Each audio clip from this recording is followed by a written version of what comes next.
Hi everyone, we're here today with Dr. Bill Charschan at Charschan Chiropractic. Bill is also the author of Cheating Mother Nature, What You Need to Know to Beat Chronic Pain.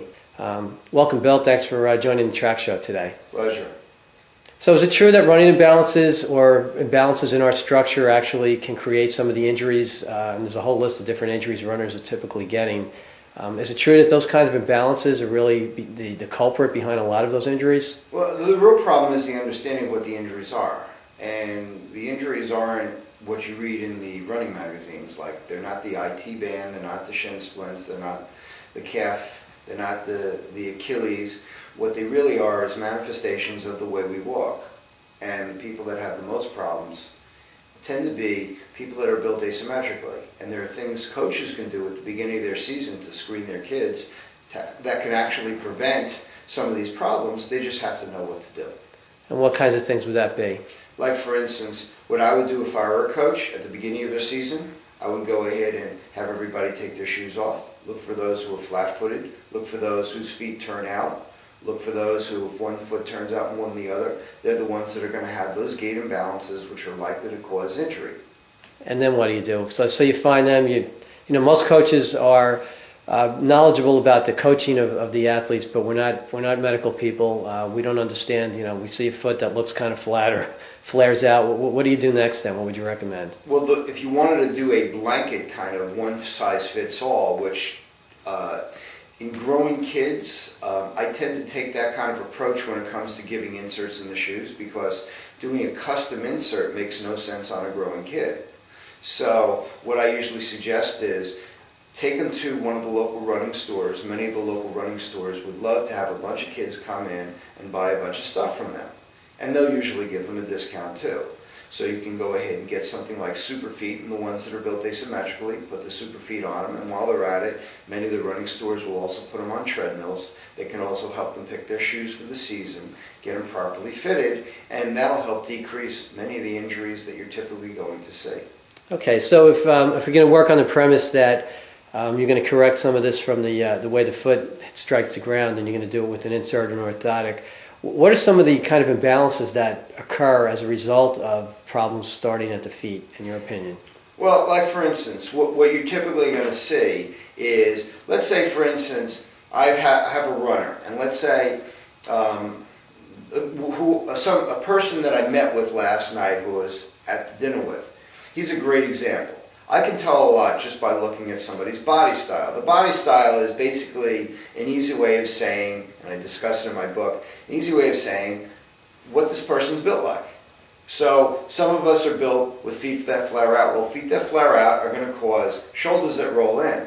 But if one side flares out more than the other, what you're going to do is it's going to actually shorten your stride on that side, but you're going to compensate on the other side. Over time, that's going to go ahead and tighten the myofascial, which is the connective tissue that surrounds the muscle. Current information shows that that actually has more to do with the way muscles work than the muscles themselves. And if that shortens and tightens and torques the core, kids are going to have a really hard time running. They're going to be pulling things. They're going to go ahead and have hamstring, quadricep injuries. They're going to have groin injuries. And coaches won't know what to make of it. And most of them will sit there and trying to figure out, maybe they're not stretching right, maybe they're not warming down, maybe they should take time out. And sometimes you need a little bit more objective eye, somebody like myself, to sometimes clue them in. Or, as I've said in my book, it actually discusses this. So you get a better understanding of what you look for in your kids, and that can help you prevent those injuries. And something like the off-the-shelf insert that I'm talking about, like Super Feet for instance, those are very good off-the-shelf inserts. They're not expensive. And even in the track shoes, which tend to be more like a curved last, the last being the bottom of the shoe, it looks more like a banana. There's very little support. You can put the little black ones in that are made for dress shoes. It gives them the real, a nice power blast off the line, which is very important if you're doing a 50 or 100. Okay, so most of our audience are high school runners, some collegiate runners, and a lot of coaches out there as well. To summarize then, you would say take a look at the feet, consider putting in some kind of an insert, and then just in summary fashion, what would you describe as the approaches that you would use if you're actually working with somebody in terms of trying to rebalance some of their structure? You've done what you can at the foot. Now what else can you do with them? Okay, the first thing not to do is stretch. Because stretching, when something feels tight, I've seen many people get into problems with that. And the reason is because what usually feels tight is actually straining. And what doesn't feel tight at all, and what doesn't even seem to bother you, is usually the side of tightness. And what I see a lot of is people trying to stretch this stuff out and making problems worse. Usually the hamstrings are tighter if you're having problems in the core and if you're having problems in the hip flexors in front, like the quadriceps or the psoas, which are deep, deep inside here. And what happens is stretching just plain doesn't work. And ask anybody that's been doing it for a while, if they're feeling better or worse, the harder they push it. And you'd be very surprised that you're going to hear a lot of people saying that it feels horrible. Okay, so what about some of the things that you can do or that you would do in particular if you're working with somebody? What are some of the approaches that you typically pull out of your bag to work with? Well, one of the things that I always do with a runner when I'm seeing this is I'll always tape their feet up. Because taping their feet up does exactly what a custom insert would do, or even an off-the-shelf insert. And it's really designed to show people that if you level somebody out, just like if you leveled out a house with a bad foundation, you're going to see a marked improvement in the way that they run. Their stride will open up, their shoulders will relax. And there is a link, and I see it on video all the time, between relaxed shoulders and the way you use your arms, which is compensatory to the way you use your legs. Because whenever you stride out, you're counter-striding on the other side, otherwise you'll just lose your balance. And the reason that a lot of kids have problems with counterbalance when they go too fast is because they're bound up, so they can't open up their stride. You open it up, you result in back pain, neck pain, shoulder problems, and they may not feel it until 4 or 5 hours later. So the way that I approach it is, we'll do a lot of work in the core, we'll do some fascia release in there, that'll open things up.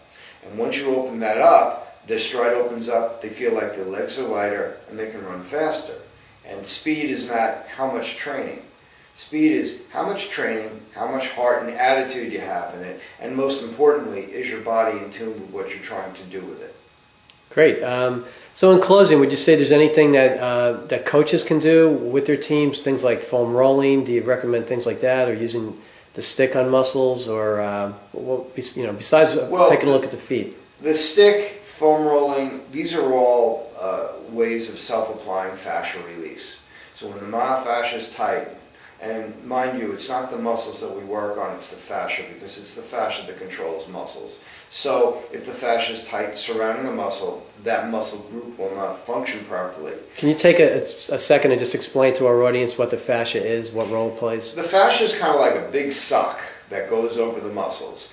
If you've ever eaten chicken and you see that gooey stuff as you peel the skin back, that's actually fascia. You have it surrounding all the organs. There's a book by this gentleman, Myers, called Anatomy Trains, that goes into this, and he's showing the current research.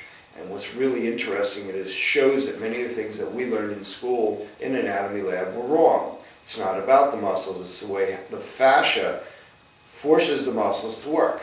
But on the other hand, if you're built asymmetrically, the fascia will mold according to the forces we place upon it. So if the forces in gravity are uneven, because we're built asymmetrically, you're bound to be all tight in the midsection, and that will totally mess up your gait.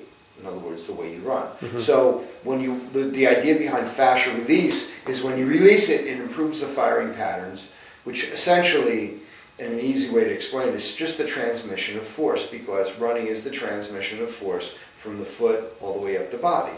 The more efficiently we can do that, the less energy we lose.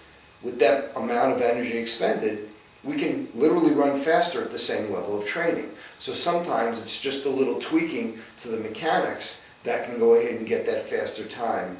And it's not necessarily, I got to work harder at it.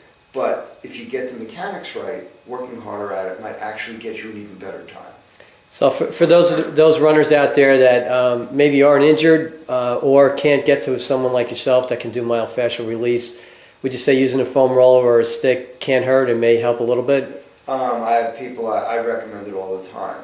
And a lot of people will foam roll and they'll just dig in. And there's better ways to use the foam rollers, but you have to understand yourself. And the problem with most people is they don't really understand themselves.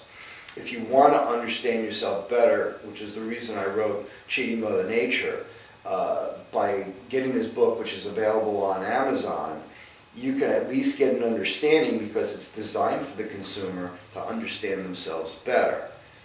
In the case of this conversation that we're having, it's not that complicated. In other words, I could sit down with anybody in a consult, and in 10 minutes they understand themselves better than they ever did. But the problem is, if you're just blindly going at it with a foam roller and you've never had anybody kind of show you what's actually going on with you, it's all hit or miss. It is helpful. It can keep you on the road. If you hit the IT bands with a foam roller, which has a large surface area, it can make you feel better, but you're going to constantly be doing it. And the goal is, how do we get it to stop tightening? Because when you're tightening, that means that mechanically something's just not right. Okay, well, that was great information today. We appreciate your perspective on this subject, and I'm sure we'll be hearing from you again soon. Thank you very much.